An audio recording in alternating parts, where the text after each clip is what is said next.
Big boss Malayalam season 6മായി ബന്ധപ്പെട്ട് 40 ദിവസം നമുക്കിപ്പോൾ കഴിഞ്ഞിരിക്കുകയാണ്. സോ ഇതുവരെയുള്ള ഗെയിമിൻ്റെ അടിസ്ഥാനത്തിൽ ഏറ്റവും നന്നായിട്ട് സ്ട്രോങ് ആയിട്ട് നിന്ന് ഗെയിം കളിക്കുന്ന 5 മത്സരാർത്ഥികളുടെ പേര് ആണ് ഞാൻ പറയാൻ പോകുന്നത്. ഒപ്പം ഒരുപക്ഷെ വീണ്ടും മുകളിലേക്ക് കയറി വരാൻ സാധ്യതയുള്ള പൊട്ടൻഷ്യൽ ഉള്ള കണ്ടസ്റ്റൻസിൻ്റെ പേരും കൂടെ പറയാം. ആദ്യം നമുക്ക് നിലവിൽ സ്ട്രോങ് ആയിട്ട് കളിക്കുന്ന 5 പേര് ആരൊക്കെയാണെന്ന് നോക്കാം. നമ്പർ 5 എന്ന് പറയുന്നത് അപ്സരയാണ്.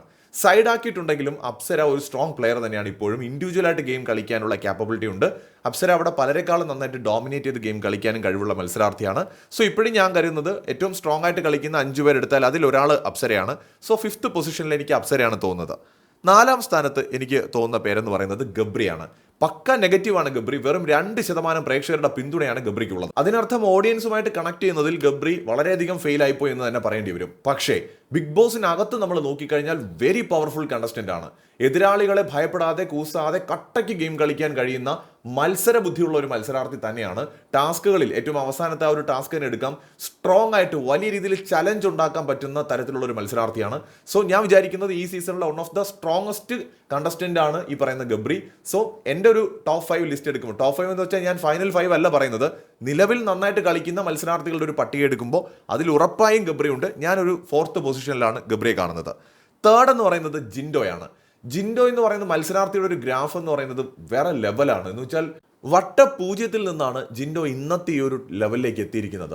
വീട്ടുകാരെല്ലാം കൂടെ ചേർന്ന് മണ്ടൻ എന്ന് തിരഞ്ഞെടുത്ത ഒരാൾ എന്ന് മാത്രമല്ല, ഒരു ചായ പ്രശ്നത്തിലാണ് തുടങ്ങിയത്. ഒരു ലോജിക് ഇല്ലാത്തൊരു ടോപ്പിക്ക് അവിടെ നിന്ന് ഒരുപാട് വിവാദങ്ങളും പ്രശ്നങ്ങളും ഒക്കെ ഉണ്ടാക്കി ഇപ്പോൾ വളരെയധികം പ്രേക്ഷക പിന്തുണ നേടുന്ന നിലയിലേക്ക് ബിഗ് ബോസ് വീട്ടിലെ ഒരു സ്ട്രോങ് പ്ലെയർ ആയിട്ട് ജിൻഡോ എത്തിയിട്ടുണ്ട്. സോ ഒരു 3rd പൊസിഷനിലാണ് ഇപ്പോൾ ഞാൻ ജിൻഡോയെ കാണുന്നത്. Number 2 Jasmine. അതായത് ബിഗ് ബോസിലെ സീസൺ 6 എടുത്തു കഴിഞ്ഞാൽ അത് ആ ഒരു ഷോ മുന്നോട്ട് കൊണ്ടുപോകുന്നയാൾ ജാസ്മിൻ എന്ന് പറയേണ്ടി വരും. കാരണം ജാസ്മിനാണ് അവിടുത്തെ പ്രധാന ടോപ്പിക്ക്. ജാസ്മിനാണ് സ്റ്റോറി ലൈനിൽ പ്രധാന കഥാപാത്രം. ജാസ്മിൻ അല്ലാതെ വേറെ ആരെയും ഒരു സ്റ്റോറി നമുക്ക് ഇതിനകത്ത് കാണാൻ പറ്റുന്നില്ല. നോറ ട്രൈ ചെയ്യുന്നുണ്ട്, ജാൻമണി ട്രൈ ചെയ്തു, പക്ഷെ ഒന്നും അങ്ങോട്ട് സക്സസ് ആയിട്ടില്ല. തുടക്കം മുതൽ ഇതാ ഇപ്പോൾ 40 ദിവസം പിന്നിടുമ്പോഴും ജാസ്മിൻ എന്ന് പറയുന്ന വ്യക്തിയെ കേന്ദ്രീകരിച്ചുകൊണ്ടാണ് ഷോ മുന്നോട്ട് പോകുന്നത്. ജാസ്മിൻ ഭയങ്കര നെഗറ്റീവുമാണ് പുറത്ത് കുറേയൊക്കെ, എന്നാൽ പ്രേക്ഷകരുടെ പിന്തുണയുമുണ്ട്. ഒരു 18% പ്രേക്ഷകരുടെ പിന്തുണ ജാസ്മിൻ ഉണ്ട്. അതൊരു ചെറിയ കാര്യമല്ല. പക്ഷെ എന്നിരുന്നാലും ടോട്ടലി നമ്മൾ നോക്കുമ്പോൾ കുറേയേറെ നെഗറ്റീവാണ് ജാസ്മിനെ കുറിച്ച് ആളുകൾ പറഞ്ഞുകൊണ്ടിരിക്കുന്നത്. അതിന് ഒരുപാട് കാരണങ്ങളുണ്ട്, അതൊന്നും ഞാൻ ഇവിടെ പറയുന്നില്ല, എല്ലാവർക്കും അറിയാവുന്ന കാര്യങ്ങളാണ്. എന്നിരുന്നാലും ജാസ്മിനെ കേന്ദ്രമാക്കിക്കൊണ്ടുള്ള അല്ലെങ്കിൽ ജാസ്മിൻ കേന്ദ്ര കഥാപാത്രമായിട്ടുള്ള ഒരു സീസണാണ് നടന്നുകൊണ്ടിരിക്കുന്നത് 40 ദിവസം പിന്നിടുമ്പോഴും. So Jasmin one of the strong player ആണ് സീസൺ 6 എന്ന് നിസ്സംശയം പറയാം. വളരെ നന്നായിട്ട് സംസാരിക്കാൻ അറിയാം, അതുപോലെ ടാസ്കുകളിൽ പെർഫോം ചെയ്യുന്നുണ്ട്, അടിയുണ്ടാക്കാൻ മുമ്പിലുണ്ട്, ആരെയും കൂസാതെ ആരോടും അടിയില്ലാതെ കട്ടയ്ക്ക് നിൽക്കാൻ പറ്റുന്ന ഒരു സ്ട്രോങ് പ്ലെയർ. അപ്പോൾ ജാസ്മിൻ നിലവിൽ എനിക്ക് തോന്നുന്ന ഒരു 2nd പൊസിഷൻ അർഹിക്കുന്ന ഒരു കണ്ടസ്റ്റന്റ് ആണ്. നമ്പർ 1 എൻ്റെ മനസ്സിൽ സിബിനാണ്. വൈൽഡ് കാർഡായിട്ട് കയറി വന്ന പലർക്കും താളം കണ്ടെത്താൻ കഴിയാതെ അവർ ബുദ്ധിമുട്ടുന്നതാണ് നമ്മൾ കണ്ടുകൊണ്ടിരിക്കുന്നത്. പലർക്കും എന്നല്ല, 6 പേര് കയറി വന്നത് 6ഉം കിടിലം മത്സരാർത്ഥികളാണെന്നാണ് നമ്മൾ പറഞ്ഞത്. പക്ഷേ ഷോയിൽ ഇന്ന് ഡോമിനേറ്റ് ചെയ്ത് നിൽക്കുന്ന ആരാണ്? സിബിനാണ്. സിബിനാണ് ഇന്ന് പലരുടെയും മുകളിൽ നിൽക്കുന്ന ആള്. നമുക്ക് വളരെ വ്യക്തമായി തന്നെ കാണാൻ പറ്റും. ഗ്രൂപ്പുകളുടെ നേതൃത്വത്തിലായിക്കോട്ടെ, പവർ ടീമിന്റെ നേതൃത്വത്തിലായിക്കോട്ടെ, ബിഗ് ബോസ് വീട്ടിലെ ചരടുകൾ വലിക്കാൻ കഴിയുന്ന ആരുടെയും മുകളിൽ ഡോമിനേറ്റ് ചെയ്ത് നിൽക്കാൻ പറ്റുന്ന ഒരു മത്സരാർത്ഥിയായിട്ട് ഒരു വൈൽഡ് കാർഡിന് ഒരു 1 വീക്ക് കൊണ്ട് മാറാൻ കഴിഞ്ഞിട്ടുണ്ടെങ്കിൽ അയാളുടെ പൊട്ടൻഷ്യൽ വളരെ വലുതാണ്. അയാളെ ആരും പേടിക്കേണ്ട ഒരു മത്സരാർത്ഥിയാണ്. കാരണം അയാൾ സീസണിൽ ഭയങ്കരമായിട്ട് മുന്നോട്ട് പോകാനുള്ള എല്ലാ സാധ്യതയുമുണ്ട്. ഇപ്പോൾ ജാസ്മിൻ ആരുടെ മുന്നിലും കുലുങ്ങുന്നത് നമ്മൾ കണ്ടിട്ടില്ല. ജിൻഡോയുടെ കൂടെയൊക്കെ ഫൈറ്റ് ചെയ്യുമ്പോൾ ജാസ്മിൻ്റെ ആ ഒരു ഫയർ നമ്മൾ കണ്ടിട്ടുണ്ട്. റോക്കിയുടെ മുന്നിൽ ഈ സീസണിൽ ഉണ്ടായിരുന്നതിൽ ഏറ്റവും സ്ട്രോങ് പ്ലേയേഴ്സിൽ ഒരാളായിരുന്നു റോക്കി.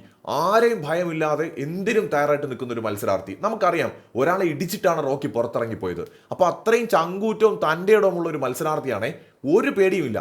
അങ്ങനെ ഒരു മത്സരാർത്ഥിയെ പോലും യാതൊരു കൂസലുമില്ലാതെ കട്ടയ്ക്ക് നേരിട്ടൊരു ജാസ്മിനെ നമ്മൾ കണ്ടിട്ടുണ്ട്. ആ ജാസ്മിൻ എവിടെയെങ്കിലും കുലുങ്ങിയിട്ടുണ്ടെങ്കിൽ അത് സിബിൻ്റെ മുന്നിൽ മാത്രമാണ്. അവിടെ മാത്രമേ ജാസ്മിൻ അടി പതറിയിട്ടുള്ളൂ. അപ്പോൾ അതുകൊണ്ട് തന്നെ നമുക്ക് പറയാൻ പറ്റും, ഈ സിബിൻ എന്ന് പറയുന്നത് ഏറ്റവും ഡോമിനേറ്റിംഗ് ആയിട്ടുള്ള സ്ട്രോങ് ആയിട്ടുള്ള ഒരു കണ്ടസ്റ്റന്റ് ആണ്. എന്നും മാത്രമല്ല, ഓഡിയൻസുമായിട്ട് കണക്ട് ചെയ്യാൻ പറ്റുന്ന ചില പൊടിക്കൈകൾ കൂടി സിബിൻ്റെ കയ്യിലുണ്ട്. തമാശകൾ പറയുക, നന്നായിട്ട് എൻ്റർടൈൻ ചെയ്യുക, സ്കിറ്റുകൾ ചെയ്യുക, ടാസ്കുകളിൽ നന്നായി പെർഫോം ചെയ്യുക, ബ്രില്യൻ്റ് ആയിട്ട് തിങ്ക് ചെയ്തിട്ട് കാര്യങ്ങൾ കൈകാര്യം ചെയ്യുക, എതിരാളിയെ ഒറ്റ ഡയലോഗ് കൊണ്ട് അടിച്ചിരുത്തുക, അങ്ങനെ ഒരുപാട് പ്രത്യേകതകൾ സിബിനുണ്ട്. സോ നിലവിൽ സീസൺ 6 ഏറ്റവും സ്ട്രോങ് ആയി നിന്ന് ഗെയിം കളിക്കുന്ന ആള് നമ്പർ 1 പൊസിഷനിൽ ഞാൻ കാണുന്നത് സിബിനെയാണ്. ഇനി പൊട്ടൻഷ്യലുള്ള കയറി വരാൻ സാധ്യതയുള്ള കുറച്ച് കണ്ടസ്റ്റൻസിന്റെ പേര് ഞാനൊന്ന് പറയാം. ഒന്ന് അർജുൻ. അർജുൻ കുറച്ചും കൂടെ ശ്രദ്ധിച്ച തീർച്ചയായിട്ടും മുകളിലോട്ട് കയറി വരാനുള്ള സാധ്യത കാണുന്നുണ്ട്. 2 പൂജ. ഇപ്പോൾ സിബിന്റെ ഒരു നേതൃത്വത്തിൽ പൂജ ഒതുങ്ങിപ്പോയതുപോലെ എനിക്ക് തോന്നുന്നുണ്ട്. കാരണം സിബിനാണ് ഡോമിനേറ്റ് ചെയ്യുന്നത്. അപ്പൊ സിബിന്റെ ആ ഒരു മഹാവൃക്ഷമായിട്ട് സിബിൻ അവിടെ പടർന്ന് പന്തലിച്ച് നിൽക്കുമ്പോൾ ആ തണലിൽ ഒതുങ്ങിപ്പോകുന്ന ചിലരിൽ ഒരാളാണ് പൂജ എന്ന് എനിക്ക് തോന്നുന്നു. അതുപോലെ തന്നെയാണ് സായി വോയിസ് റൈസ് ചെയ്ത് മുന്നോട്ട് വന്നേ പറ്റൂ. സായി നല്ലൊരു പേഴ്സണായിട്ട് തോന്നുന്നുണ്ട് ഗെയിമിനകത്ത്. പക്ഷേ ഇത് പോരാ. ടാസ്കിൽ മുന്നോട്ട് വന്നാൽ സായിക്ക് ഇനിയും അവസരങ്ങളുണ്ട്. നന്ദന കുറച്ചുകൂടി ശ്രദ്ധിച്ച് കളിച്ചാൽ നന്ദനയ്ക്കും ഇപ്പോഴും ചാൻസ് ഉണ്ട്. ശരണ്യ തീർച്ചയായിട്ടും ശരണ്യയ്ക്കും ചാൻസ് ഉണ്ട്. ശരണ്യ വോയിസ് റൈസ് ചെയ്ത് തുടങ്ങിയിട്ടുണ്ട്.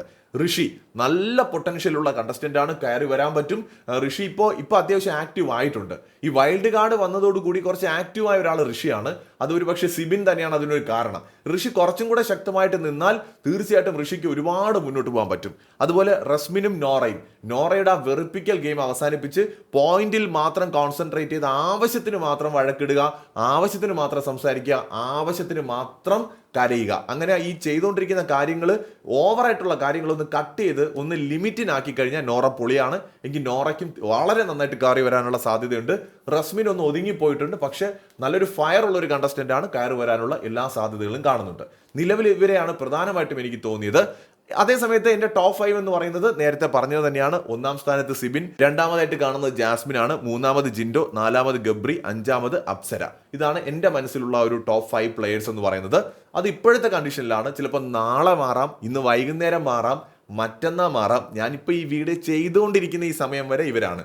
ബിഗ് ബോസ് എന്ന് പറയുന്നത് ഒരു ഡേ കൊണ്ടോ ഒരു മിനിറ്റ് കൊണ്ടോ ഒരു സെക്കൻഡ് കൊണ്ടോ നമുക്ക് അഭിപ്രായങ്ങൾ മാറും. കാരണം കണ്ടസ്റ്റൻസിന്റെ ഒരു ചെറിയ പ്രവൃത്തിയായിരിക്കാം നമ്മുടെ കാഴ്ചപ്പാടുകളെ മാറ്റിമറിക്കുന്നത്. അപ്പം അതുകൊണ്ട് ഇത് സ്ഥിരമായ ഒരു അഭിപ്രായമല്ല. തീർച്ചയായിട്ടും ഓരോ സമയത്തും നമുക്ക് നമ്മുടെ അഭിപ്രായങ്ങളിൽ വ്യത്യാസം വരും. ഇനി കുറച്ച് ദിവസം കൂടെ കഴിഞ്ഞിട്ട് നമുക്ക് ഇങ്ങനെ ഒരു പട്ടിക വീണ്ടും നമുക്കൊരു വീഡിയോ ആയിട്ട് ചെയ്യുമ്പോൾ ചിലപ്പോൾ എൻ്റെ അഭിപ്രായം ഇതായിരിക്കില്ല. സോ കൂടുതൽ അപ്ഡേറ്റുകളുമായി വീണ്ടും കാണാം. തൽക്കാലം ബൈ.